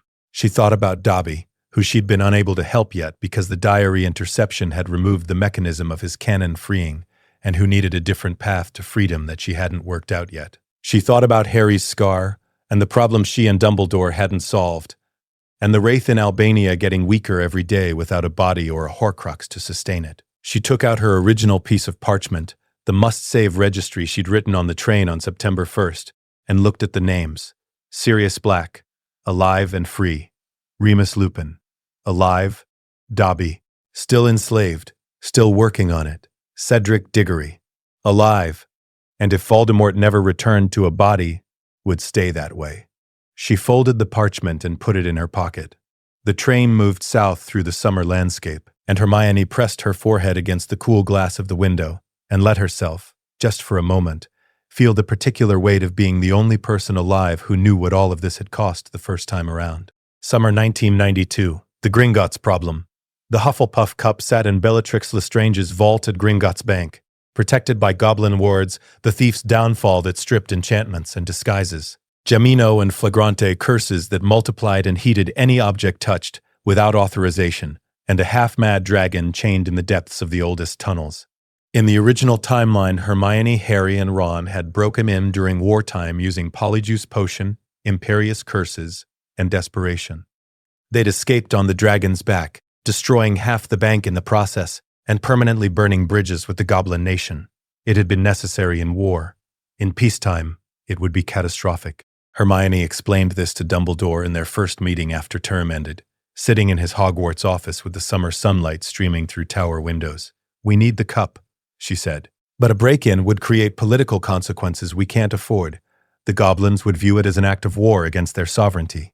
Even if we succeeded, We destroy any future cooperation between wizards and goblins at exactly the moment we need that cooperation most. You have an alternative approach, Dumbledore said.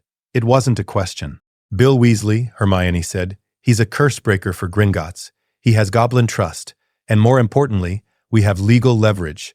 Bellatrix Lestrange is a convicted Death Eater serving a life sentence in Azkaban. Her vault contains dark artifacts. We know this because Pettigrew's Veritaserum testimony referenced Voldemort storing important objects with his most trusted followers. The Ministry has authority to seize dark artifacts from the vaults of imprisoned Death Eaters. The goblins would resist Ministry seizure, Dumbledore said. Gringotts has maintained independence from Ministry authority for centuries, which is why we don't seize it, Hermione said. We negotiate. The goblins don't want dark artifacts in their bank. Those objects are dangerous, potentially explosive, liability rather than asset. We offer them a deal. The Ministry formally requests goblin cooperation in identifying and removing dark artifacts from Death Eater vaults, with full goblin oversight of the process. The goblins maintain their sovereignty. The Ministry gets access to the cup. Everyone wins. Except Bellatrix Lestrange, Dumbledore observed. She's in Azkaban for life. I'm not concerned about her property rights. Dumbledore's expression was complicated, something between approval and discomfort at the clinical precision with which she'd mapped the operation. You've thought about this in considerable detail. I know it works. I just need your help making the political connections. The operation took 2 months to arrange. Dumbledore approached the Ministry through proper channels, framing it as a cooperative effort between the Department of Magical Law Enforcement and Gringotts to identify dangerous dark artifacts that posed risks to bank security. Minister Fudge, who had learned to trust Dumbledore's counsel after the Sirius Black exoneration, agreed to the framework. The goblins negotiated hard. They wanted full control over which vaults were searched, wanted wizarding oversight minimized, and wanted formal acknowledgement that this was cooperative rather than compulsory. Dumbledore, working with Arthur Weasley from the Misuse of Muggle Artifacts Office, structured the agreement to give the goblins everything they wanted, in exchange for access to 3 specific vaults, including Lestrange's. Bill Weasley was assigned as the cursebreaker on the operation. The search happened in August, with Bill working alongside goblin cursebreakers and Ministry observers. The cup was identified among Bellatrix's possessions, removed under controlled conditions, and delivered to Dumbledore's custody within 24 hours. Destroyed with basilisk venom that same evening. 5 Horcruxes destroyed. Only the scar remained. Year 2, the year without crisis. Hermione's second year at Hogwarts was, in the most surreal way possible, ordinary. There was no diary possessing Ginny Weasley, because the diary had been destroyed before it could be deployed. There was no basilisk terrorizing the school, because the Chamber of Secrets remained sealed and the basilisk slept undisturbed. There was no series of petrifications, no messages written in blood on corridor walls, no widespread fear that the heir of Slytherin had returned. The defense against the dark arts position was filled by a competent substitute teacher who taught actual defensive magic rather than memory charms and self-promotion. Gilderoy Lockhart never came to Hogwarts at all. He was still traveling and fabricating his adventures elsewhere, never getting the professorial appointment that would have exposed his fraud. For the first time since arriving in 1991, Hermione attended classes where she didn't already know every crisis that would unfold. She did homework. She studied for exams. She spent time in the library researching the scar problem with the focused intensity of someone who knew this was the only thing that mattered. Harry spent Christmas with Sirius at a small cottage in the countryside that Sirius had purchased after his release.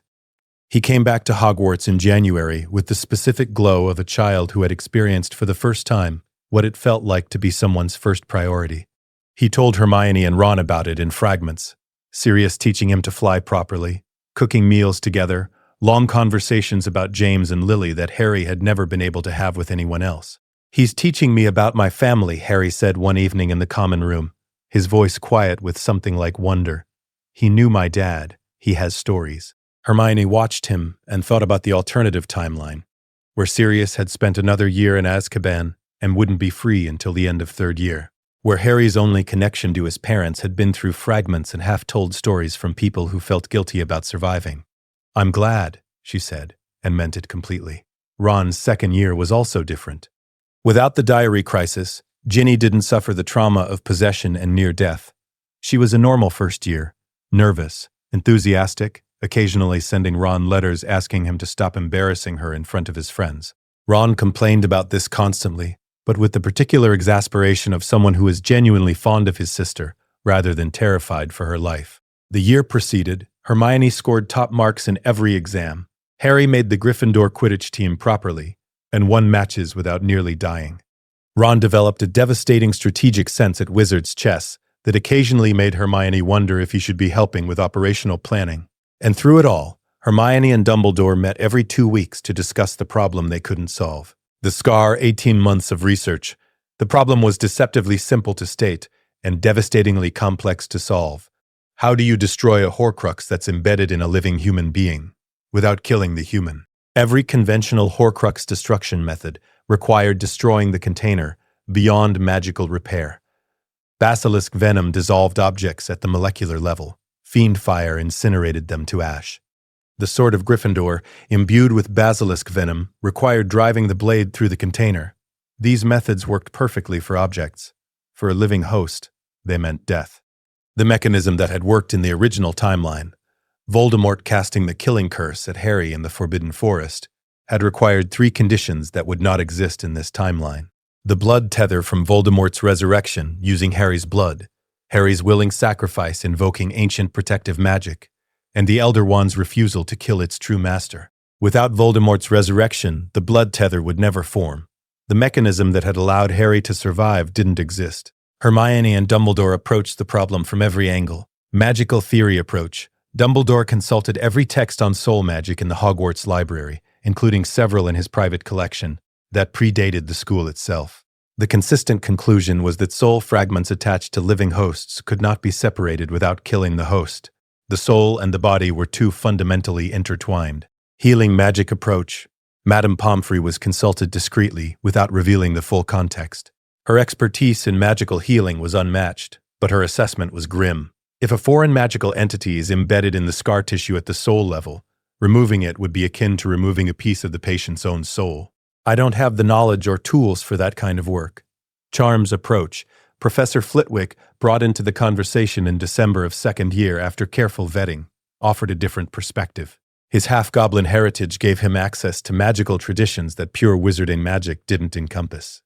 Goblin magic focuses on the properties of objects and their relationships to owners, he explained. A Horcrux is an object, or a pseudo-object in this case, with a specific relationship to its creator. If we could sever that relationship rather than destroying the container, we might have a path. This was the first genuinely new idea they'd encountered. Flitwick worked with Dumbledore through the spring of second year, developing a theoretical framework for a severance charm, a piece of magic that would cut the connection between Voldemort's soul fragment and Harry's living soul without damaging Harry himself. The theory was elegant, the execution was unproven. Potion's approach. In September of third year, Dumbledore made the decision to bring Severus Snape into the conversation. Snape had been tangentially aware of the Horcrux hunt. Dumbledore had consulted him on several occasions for his expertise in dark arts, but had not been told about the scar specifically. Bringing him in required revealing Harry's situation completely. The conversation happened in Dumbledore's office on a Thursday evening, with Hermione present at her own insistence. "You're telling me," Snape said, his voice dangerously quiet, "that the boy has been carrying a piece of the Dark Lord's soul in his head for 12 years. "Yes," Dumbledore said. "And you knew this?" "I suspected." Miss Granger confirmed it. Snape's eyes snapped to Hermione. "How exactly did you confirm something that the most powerful wizards alive have been unable to verify?" "I read very broadly," Hermione said, which by this point had become almost a joke between her and Dumbledore. Snape did not find it amusing. "This is not a matter for levity," Snape said. "If what you're telling me is accurate, the boy is a ticking time bomb. The connection between him and the Dark Lord. That's why you're here. We need your help developing a method." Snape looked at her with the particular intensity of someone who was rapidly recalibrating his understanding of a person. He'd been teaching her for 2 years. She was the top student in every class, brilliant to the point that it sometimes seemed performative, and had personally been responsible for freeing Sirius Black and exposing Pettigrew. He had respected her in the abstract. He was beginning to realize that respect was insufficient. "What do you have so far?" Snape asked. They laid it out. Flitwick's severance charm theory, Pomfrey's assessment of the medical constraints, The complete lack of historical precedent for anything like this working. Snape listened. Then he said, "A potion." Dumbledore said, "Not the right kind." Snape stood and began pacing, the way he did when his mind was working faster than his body could remain still. The draught of living death induces a death-like state. It's used for cases where the patient needs to be suspended while healing occurs, but there's a variant, theoretical, never successfully brewed, that targets the soul rather than the body. The soul sleep draught, Dumbledore said slowly. Exactly. It was theorized by Paracelsus in the 16th century. The idea was to create a state where the soul and body temporarily separate without severing the connection entirely, a controlled, reversible death. The soul remains tethered to the body, but exists in a liminal space. In that space, a foreign soul fragment seeking life might be drawn out, separated, vulnerable to destruction. Might, Hermione repeated. There are no certainties in magic this complex, Snape said sharply. But it's the closest thing to a viable path I've heard in this conversation. If the potion induces temporary separation, and we combine it with Flitwick's severance charm, Dumbledore was following the logic now. We could create a window, a moment where the Horcrux is exposed and vulnerable while Harry's soul is protected by the body's continuing life. And then? Hermione asked. Then, Snape said, we destroy it with basilisk venom while the subject is in the suspended state, and we use phoenix tears to prevent the venom from killing the host. The tears counteract the venom's lethality, while allowing it to destroy the foreign soul fragment. It's theoretical, Flitwick said. He'd been silent through most of this, listening. We'd be combining 4 separate types of magic that have never been used in concert. Soul magic, goblin charm work, potion-induced stasis, and phoenix healing. The margin for error is unacceptable, Hermione finished. Which is why we test it. Extensively, on non-living subjects first, then on volunteers with controlled conditions, and only when we're absolutely certain it works do we attempt it on Harry. Harry will consent, Hermione said. He'd consent right now if we told him. But I'm not asking him to consent to an experimental procedure until we're certain it won't kill him. The room was silent.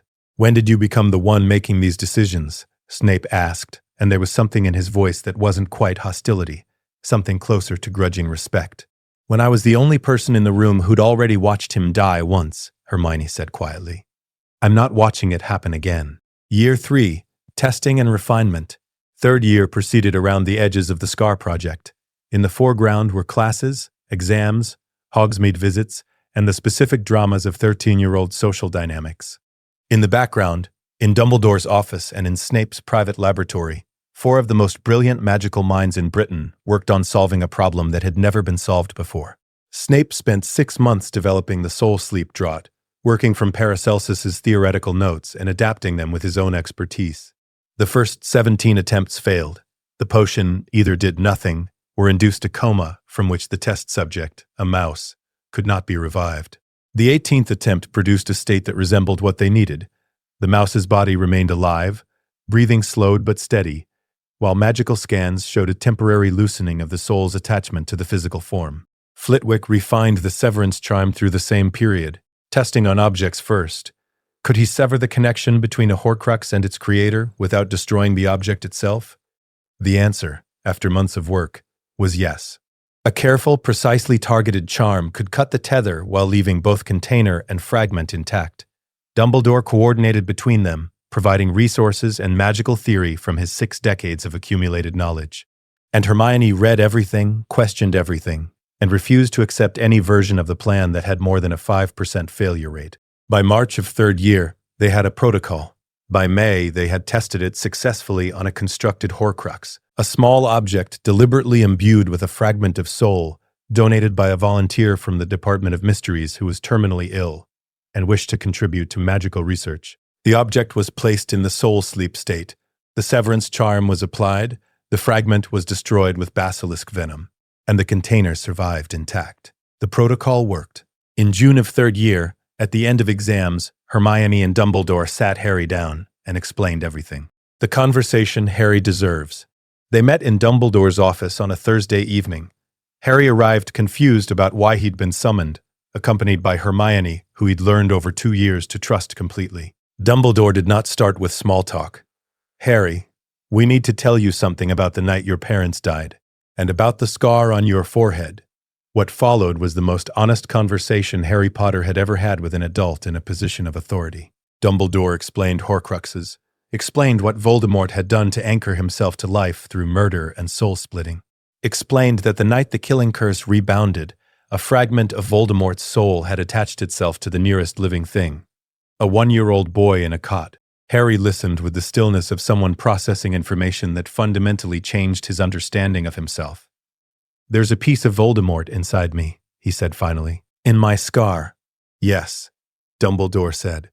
"That's why I can speak Parseltongue. Why I have the dreams. Why I feel—" He stopped. "A connection to him," Hermione said gently. "Yes. The soul fragment creates a link. It's not you, Harry. It's the thing inside you. You are not Voldemort. And you never were." Harry looked at her. "How long have you known?" "Since the beginning," Hermione said. "I'm sorry I couldn't tell you sooner. We needed to be sure we could fix it before we told you it existed. Can you fix it?" Harry's voice was very quiet. "Yes," Dumbledore said. "We have a procedure. It's been tested extensively. There are risks, but we believe they're manageable. If you consent to undergo it, we can remove the Horcrux without harming you." Whenever you're ready," Dumbledore said. "This is your choice, Harry. We won't proceed without your informed, willing consent." This was the critical difference from the original timeline. In that version, Harry had learned about the Horcrux in his final year, in the middle of a war, with no time for processing and no choice except to walk into the forest and die. Here, he was 13. He was surrounded by people who loved him, and he was being asked rather than manipulated. "What happens if I say no?" Harry asked. "Then we wait," Hermione said. "We keep researching. We find another way, or we wait until you're ready. This is not time-sensitive in the way that matters most. Voldemort is a wraith in Albania with no Horcruxes except yours. He's getting weaker, not stronger. We have time." "But you want to do it," Harry said. "I want you free of this thing," Hermione said. "But I want you alive more, and I want it to be your choice." Harry was quiet for a long time. "Then, if it works, if you remove it, I won't have the connection anymore. I won't speak Parseltongue. I won't have the dreams." "Correct," Dumbledore said. "And Voldemort will have one less anchor to life." "Also correct." "Then I want to do it," Harry said. "Not because I'm being noble, because I don't want this thing inside me, and because I trust you." He looked at Hermione. "Both of you. Are you sure?" Hermione asked. "I'm sure," Harry said. "When do we start?" "The hospital wing, the procedure. They scheduled it for the first week of summer, after term ended but while the castle's resources were still available. Harry wanted Ron there." Hermione agreed without hesitation. Sirius was contacted and arrived at Hogwarts the day before. The procedure took place in the hospital wing, with Madame Pomfrey overseeing Harry's vital signs, Dumbledore providing magical containment, Snape administering the soul sleep draught, Flitwick ready with the severance charm, and Hermione holding Harry's hand because she'd promised him she would. Ron sat on Harry's other side. Sirius stood at the foot of the bed, his hands gripping the footboard with the tension of someone who had already lost too much and was terrified of losing more. "This is going to be fine," Hermione told Harry, for the 4th time that morning. "You've said that," Harry observed. "I'm reminding myself as much as you." Harry's smile was brief but real. "Hermione, I trust you. If you say it's going to work, I believe you."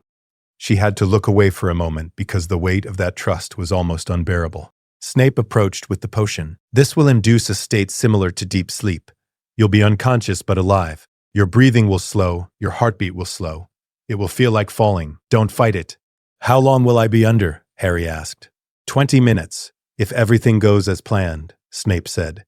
"Longer if complications arise. But we'll be monitoring constantly. See you on the other side." "See you," she said, and her voice almost held. He drank the potion. The effect was rapid. His eyes glazed, his breathing deepened, and within 30 seconds he was in the suspended state, his body alive but his consciousness somewhere else entirely. Madame Pomfrey monitored his vital signs with clinical precision. Heartbeat steady, respiration steady, magical signature stable. Dumbledore cast the containment charm, a sphere of golden light that surrounded Harry's head, isolating the scar. "I have the area contained. Phileas, whenever you're ready." Flitwick stepped forward, wand raised, and began the severance charm. It was not a single incantation, but a series of them, each building on the last, each designed to cut a different layer of the connection between the Horcrux and its host. Hermione watched the scar. For the first minute, nothing visible happened. Then, slowly, the tissue around the lightning bolt began to darken, not with blood, but with something else, something that looked like smoke trapped under skin. "It's working," Flitwick said quietly. "I can feel the tether separating. Severus, stand ready." Snape had the sword of Gryffindor in his hands, its blade still carrying the basilisk venom from the chamber retrieval 2 years earlier. He stood beside the bed, waiting. The scar split. Not physically, the skin remained intact, but magically, something dark and formless began to writhe free, pulling itself out of Harry's forehead with the desperation of a parasite that knew it was being evicted. Dumbledore's containment held it, trapped it in the golden sphere, where it couldn't flee back into Harry or escape into the room. "Now," Dumbledore said. Snape drove the sword through the containment field, through the dark writhing fragment, and the thing that had been part of Tom Riddle's soul screamed. It was not a sound that should have been possible. A scream without a mouth, transmitted directly into the minds of everyone present. Hermione had heard it before, in the Horcrux locket when they destroyed it in a frozen forest. She gritted her teeth and held Harry's hand, and did not let go. The fragment blackened, dissolved, ceased to exist. Fawkes was there instantly, his tears falling onto Harry's scar where the sword had struck. The Phoenix tears neutralized the venom, healed the microscopic damage, sealed the wound that had existed for 12 years. The scar faded from angry red to pale white, to almost invisible. Madame Pomfrey checked vital signs. Heartbeat normalizing, respiration normalizing. No adverse reactions detected. Snape administered the counteragent to the soul sleep draught. He should wake in 30 seconds to 2 minutes. They waited. Hermione counted her own heartbeat and tried not to think about the alternative timeline where this procedure hadn't existed, where Harry had walked into a forest to die and she'd been able to do nothing except watch from a distance. Harry's eyes opened. He blinked at the ceiling, disoriented. Then he looked at Hermione. "Did it work?" "It worked," she said, and her voice broke completely. "It's gone. You're free." Harry raised his hand to his forehead, touching the place where the scar had been. His fingers found smooth skin, no raised tissue, no lightning bolt mark. "I can't feel it anymore," he said, wonder in his voice. "The connection, the weight, it's just gone." Ron was staring like he'd just watched a miracle.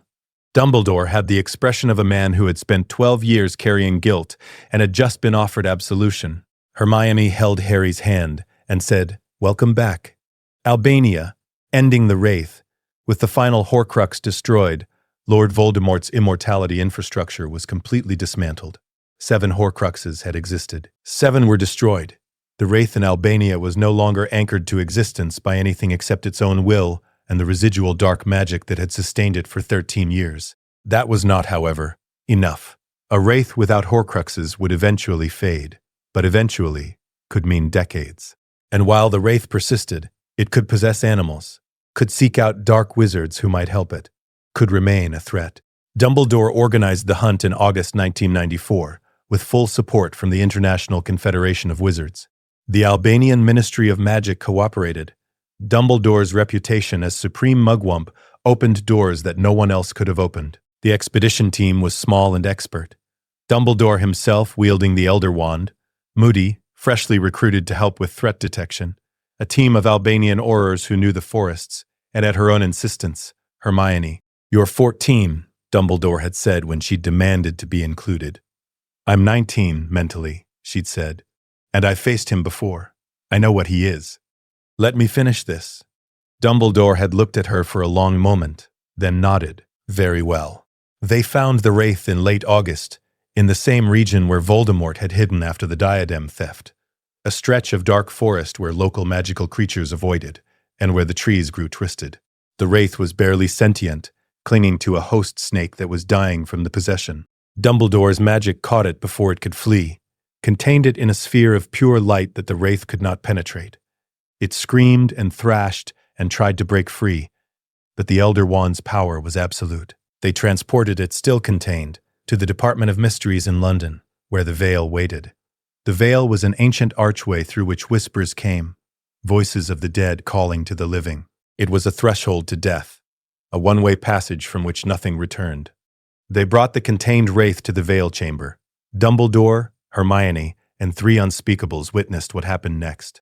Dumbledore released the containment directly above the veil. The wraith, without Horcruxes to anchor it, without a body to sustain it, was drawn immediately toward the archway. It fought, screamed, tried to resist. It fell through. The whispers in the veil grew louder for a moment, then faded. The wraith was gone. The passage was one way. There was no return. Voldemort, the last fragment of Tom Riddle's fractured soul, ceased to exist. Not in a burst of green light, not in the theatrical defeat with witnesses and prophecies, in silence, in a basement, watched by 5 people, unmourned. Hermione stood beside the veil for a long time after, listening to the whispers fade, thinking about Fred Weasley and Remus Lupin and Dobby and all the people who had died the first time. She thought about Harry walking into a forest to die because it was the only way Dumbledore could see to end it. "It's over," Dumbledore said quietly beside her. "Yes," Hermione said. "It's over." September 1994, the year that should have been the Triwizard Tournament. 4th year started without a Triwizard Tournament, because Voldemort wasn't capable of orchestrating one. Barty Crouch Jr. remained under his father's imperious curse, never freed, never impersonating Mad-Eye Moody, never manipulating Harry's name into the Goblet of Fire. There was no tournament, no dragons, no lake task, no maze, no graveyard in Little Hangleton, where Cedric Diggory died saying, "Kill the spare." He played Quidditch. He went to Hogsmeade with Cho Chang. He lived a completely normal year and graduated in 1995 with honors and no trauma whatsoever.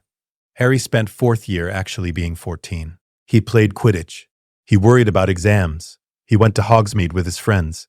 Sirius visited every month, and they had dinner in Hogsmeade together, and Harry learned more stories about his parents. Ron developed a crush on a Ravenclaw girl and handled it with all the grace and subtlety of a 14-year-old boy, which was to say none.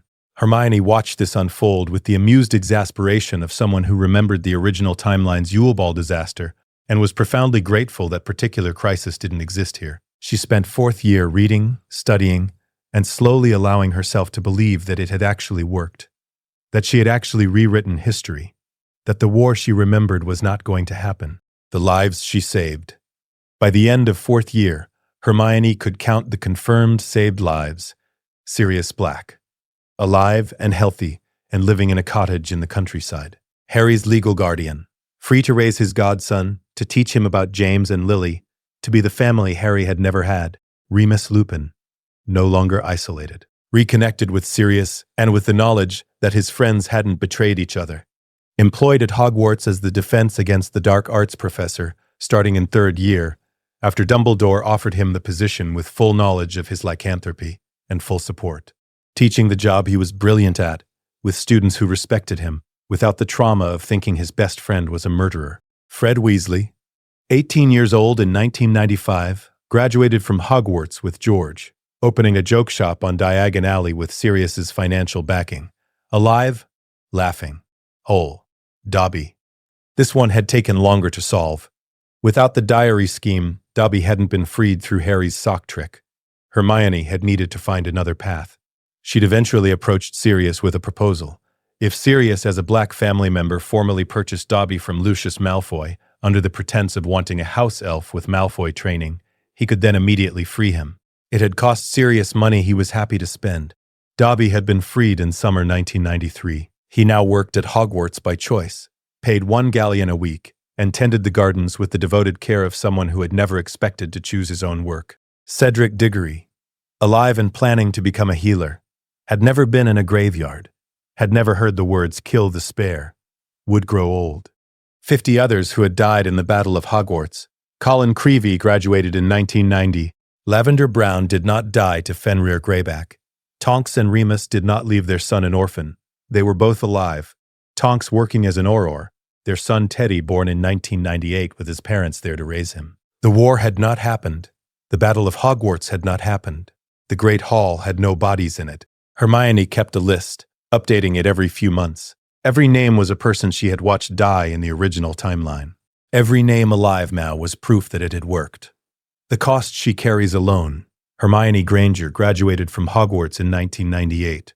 top of her class, with Newt scores that made her eligible for any career she wanted. She could have joined the Department of Mysteries, could have become a professor, could have pursued any path in the wizarding world.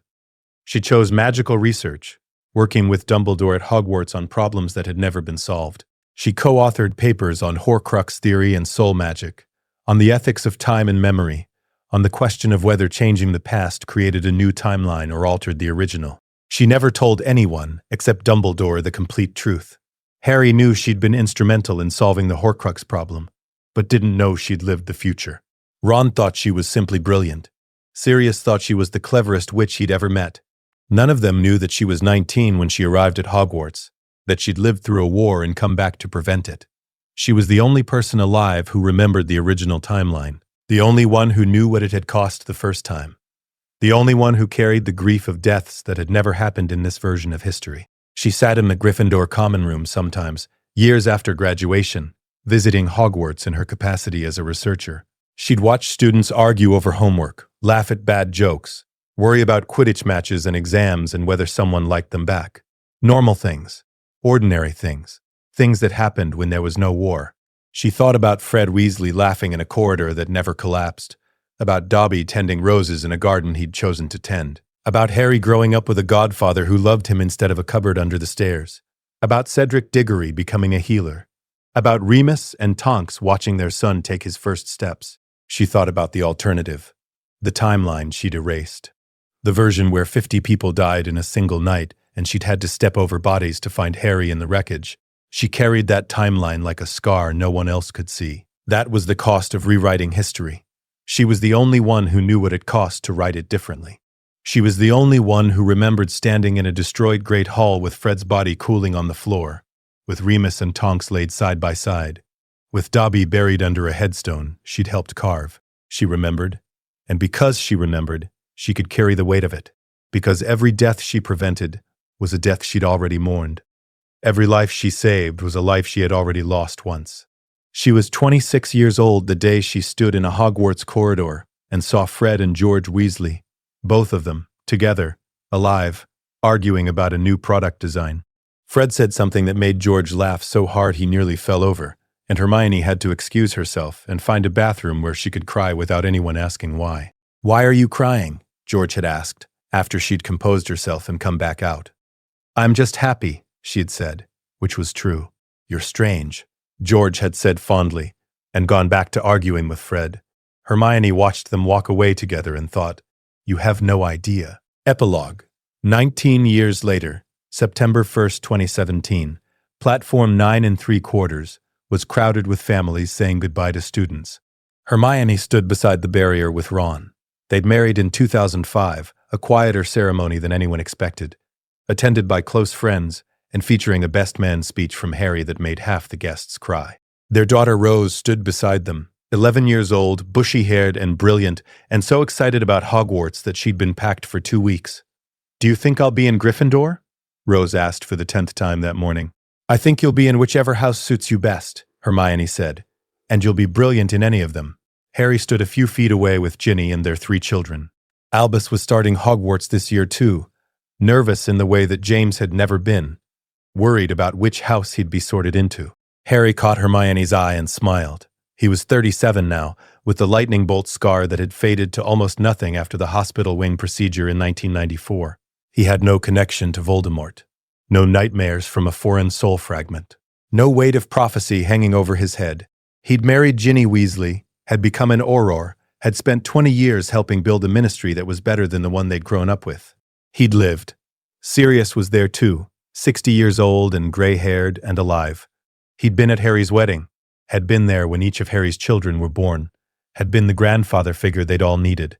He would grow old beside Remus, who taught at Hogwarts still, whose son Teddy had graduated 3 years earlier and was training to be an Auror like his godfather Harry. Fred and George Weasley ran their joke shop on Diagon Alley, both of them alive, both of them still finishing each other's sentences. Cedric Diggory was a healer at St. Mungo's. Dobby tended the Hogwarts gardens and occasionally visited Harry bearing hand-knitted socks that Harry accepted with the solemnity of someone receiving precious gifts. The world was full of people who were alive because a 19-year-old woman in an 11-year-old body had spent 7 years systematically dismantling every mechanism of Voldemort's immortality before he could use them.